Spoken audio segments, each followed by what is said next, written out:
ayelelele, ayelelele. Matendo yako yanamchukiza Baba, matendo yako yanamuumiza Mungu. Akikumbuka alivyojitoa, akikumbuka alipokutoa gizani kwa Farao, analia, analia, analia, analia na kujifikiri kwa nini aliumba mwanadamu. Tabia, tabia,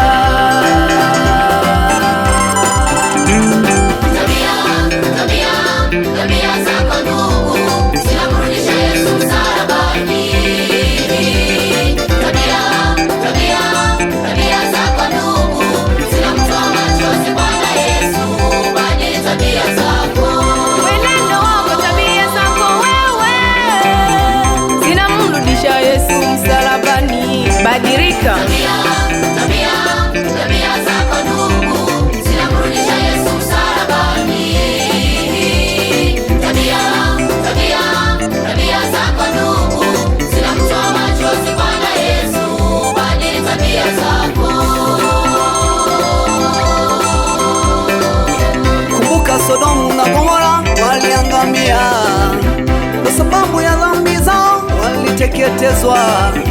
Anania na Safira na wao pia walimdanganya Mungu yoyoyoyo. Nawe baba yangu, usipoacha tabia utaangamia wewe.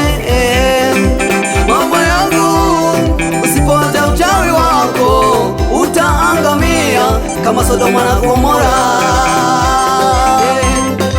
Kumbukeni Sodomu na Gomora waliangamizwa kwa sababu ya tabia zao, walitotokomezwa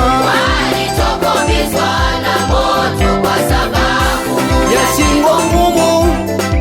Kumbukeni Sodomu na Gomora waliangamizwa wote waliotenda dhambi kwa sababu ya tabia zao, walikufa walitokomezwa na moto kwa sababu ya kutokusikia. Badili, badili, badili tabia zako, badili, badili, badili mwenendo wako. Yesu yupo kwenye kiti cha huruma, njoo utubu dhambi zako. Ndugu, njoo usamehewe, ubadilike, maana Yesu yu karibu na wewe. Achana na tabia zako, achana na umbea wako, achana na umalaya wako, achana na ulevi wako, achana na uchawi wako, achana na ubaili wako. Oh, na na na na na na na na na, badilisha tabia zako,